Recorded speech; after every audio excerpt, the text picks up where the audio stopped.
राधे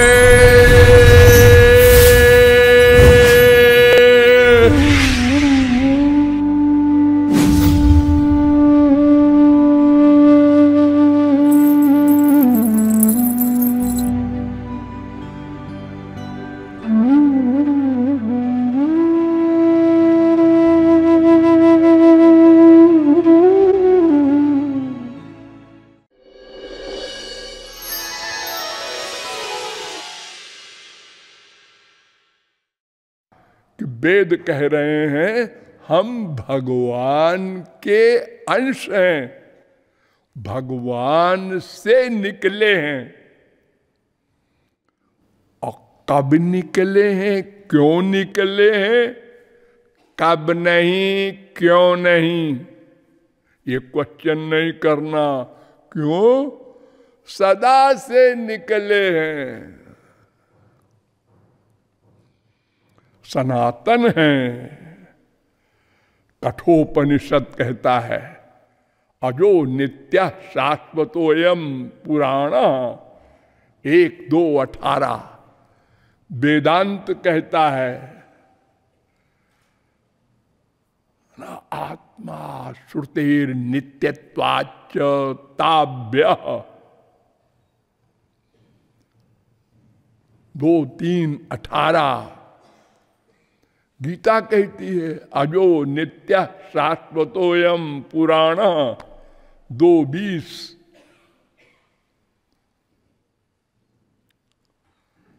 भागवत कहती है न घटत उद्भव प्रकृति पुरुषयो रजयो 10:87 31।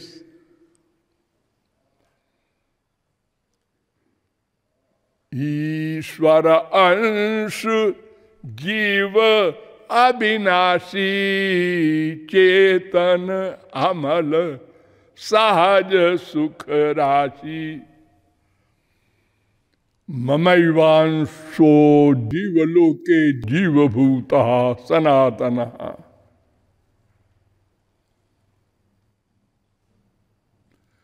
सनातन अंश है, ये अंश है।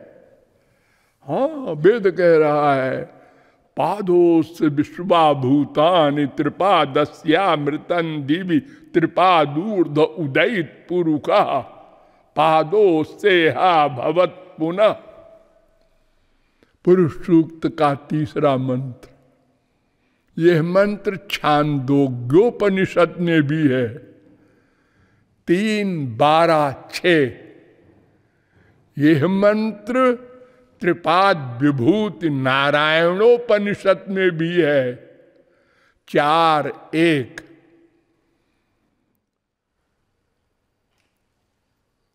यथाग्नेः क्षुद्रा विस्फुलिंगा व्युच्चरन्ति एवमेव अस्मादात्मनः सर्वाणि भूतानि व्युच्चरन्ति। बृहदारण्यकोपनिषद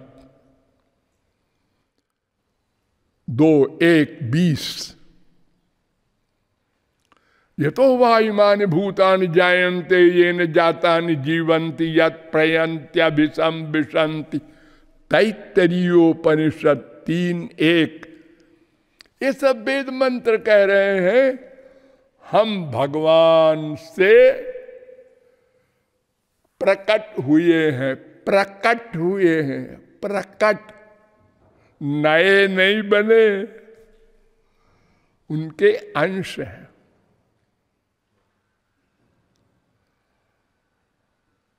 स्वकृत पुरेष्वमी स्वबहिरंतर संवरणम तव पुरुषम वदन्त्यखिल शक्ति धृतोंश कृतम अंश कृतम।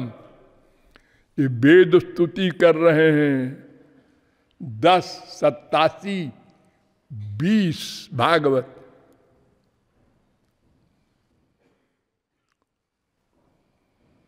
तो अंश माने क्या होता है? अंश का मतलब है शक्तित्वेन अंशत्वं व्यंजयति। हम भगवान की शक्ति हैं, इसलिए हमको अंश कहा जाता है। विष्णु शक्ति परा प्रोक्ता क्षेत्र व्याख्या तथा परा। अविद्या कर्म संज्ञान्या तृतीया शक्ति रिष्यते। विष्णु पुराण 6-7-61। भगवान की 3 शक्तियां हैं प्रमुख। शक्तियां तो अनंत हैं। श्री कृष्णेरो अनंत शक्ति ताते 3 प्रधान।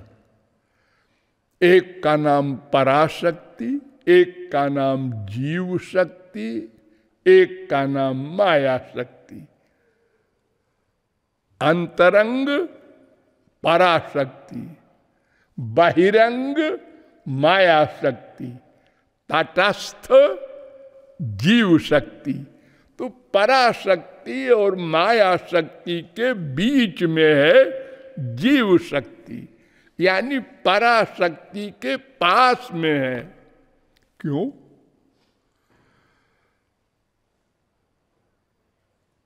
इसलिए कि वो पराशक्ति भी चेतन है और जीव शक्ति भी चेतन है। ये तो हम लोगों का अनुभव है ना। देखो इस जड़ शरीर से कितना काम ले रहा है ये जीव, इसको चेतन बनाए है। आलोमभ्य आनखेभ्य, वेद कहता है। 8:8:1 छांदोग्योपनिषद। आलोमभ्य आनखेभ्य।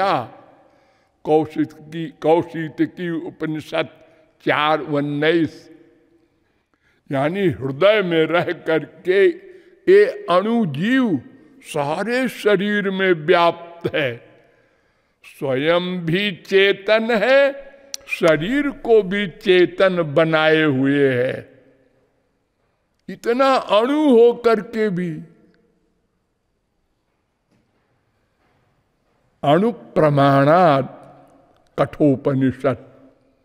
एषोनुरात्मा मुंडकोपनिषद 3:1-9। बालाग्र शतभागस्य शतधा कल्पितस्य च। श्वेताश्वतरोपनिषद 5:9। इतना अणु शब्द में बताया नहीं जा सकता। सूक्ष्माणामप्यहम जीवा।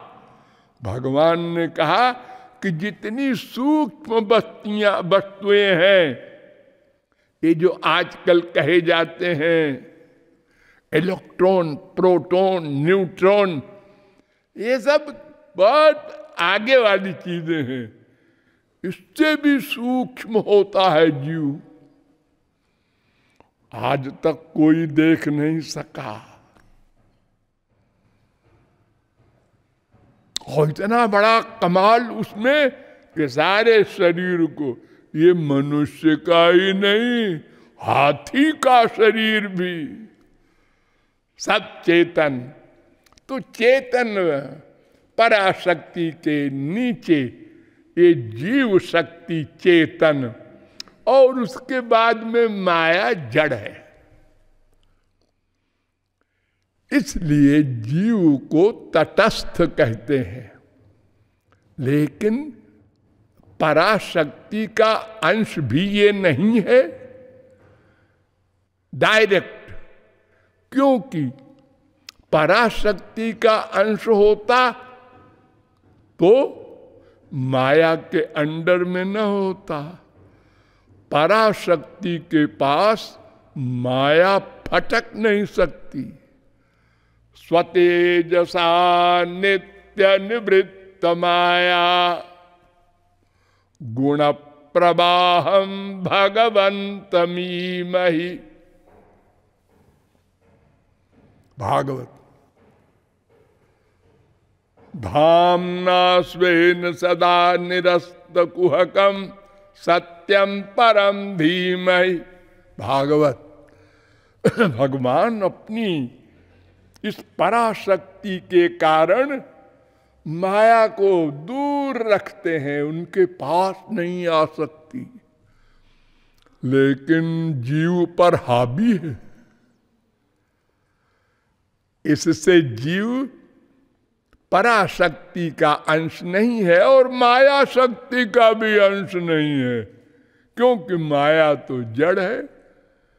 माया शक्ति के तो अंश ये है, पृथ्वी, जल, तेज, वायु, आकाश, ये सब जड़ है, इसलिए इसको तटस्थ शक्ति कहते हैं। और ये जीव का भगवान से भेदा भेद संबंध है, थोड़े अंशों में अभेद है, दोनों चेतन हैं, दोनों नित्य हैं, लेकिन अनंत बातों में भगवान से जीव का बहुत बड़ा भेद है। इतना बड़ा भेद है कि वेद व्यास ने अपने वेदांत ग्रंथ में लिखा है, अस्माद् वच्चा तदनुपपत्ति 2:1-23 ब्रह्मसूत्र। जैसे लक्कड़ पत्थर से जीव की बराबरी नहीं हो सकती, ऐसे ही जीव की भी भगवान से बराबरी नहीं हो सकती। अरे ये बेचारा जीव जो चेतन है, वो भी भगवान की शक्ति के कारण, देखो अग्नि की एक चिनगारी होती है, हाँ, वो चिनगारी में अग्नि का गुण कहां से आया? अग्नि से। देखो सूरज की किरण होती है, सूरज की किरण में सूरज की जो प्रकाश करने की शक्ति है, जो टेम्परेचर की शक्ति है, उस किरण में कहां से आई? सूरज से। तो फिर हमारी हैसियत क्या है? हमारी तो पर्सनैलिटी भगवान पर डिपेंड करती है। इसीलिए वेद कहता है, सकारणम करणाधिपाधिपा श्वेताश्वतरोपनिषद 6:9 प्रधान क्षेत्रज्ञ पतिर्गुणेशः श्वेताश्वतरोपनिषद 6:16 प्रधान पुरुषेश्वर भगवान हे जीव और माया का अध्यक्ष है, गवर्नर है। उसके बिना न जीव का जीवत्व है, न माया बिचारी जड़ वस्तु का जड़त्व है। लेकिन उसकी शक्ति पाकर देखो माया का हाल। सो माया सब जगह ही नचावा, शिव चतुरानन देखी डराही, अपर जीव के ही लेखे माही। शिव बिरंची कह मोहई, को है बपुरा आन। बदन्ति विश्वम कवयस्मनश्वरम, पश्यन्ति चाध्यात्म विदो विपश्चिता। तथापि मुह्यन्ति तवाज मायया, सुविस्मितम कृत्यमजम नतोस्मितम। 5:18-4 भागवत। बड़े बड़े ज्ञानी जोगी तपस्वी बड़े बड़े लेक्चर झाड़ते हैं, माया मिथ्या है और ये है और वो है, लेकिन सब माया के अंडर में है। नारद भव बिरंच सनकादि जे मुनि नायक आत्मवादी। मोहन अंध कीन कहु के ही, कौन ऐसा विश्व में है जिसने माया को जीत लिया हो बिना भगवत कृपा के। तो भगवान की शक्ति के कारण ही जीव माया का अस्तित्व है, उनका अपना अपना कार्य है। मैंने बताया है विस्तार से केनोपनिषद के द्वारा कि जीव का जो भी ये शरीर के द्वारा कार्य हो रहा है, इंद्रिय मन बुद्धि का, ये सब भगवान के द्वारा हो रहा है। तो इस प्रकार हम नाम का ये जीव अणु है, हृदय में है और पूरे शरीर को चेतना प्रदान करता है। भगवान से भेद संबंध भी है, अभेद संबंध भी है और तटस्थ शक्ति भी है। किंतु ये मायाधीन जीव माया से छुटकारा पाना चाहता है ताकि दुख निवृत्ति हो जाए और भगवान का आनंद मिल जाए। ये जो उसका लक्ष्य है, इसके लिए कोई भी स्वयं की साधना ऐसी नहीं है जिससे वो प्राप्त कर ले, क्योंकि इसके द्वारा जो कुछ साधना होगी वो माइक होगी। नोट करो,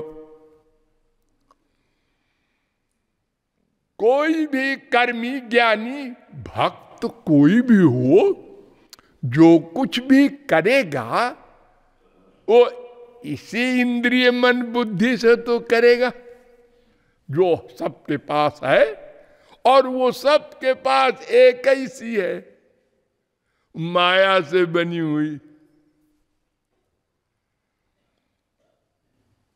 ऐसा नहीं है कि सनकादिक ऋषियों की इंद्रिय मन बुद्धि गोलोक से बन के आई थी, वो भी हमारे भाई है।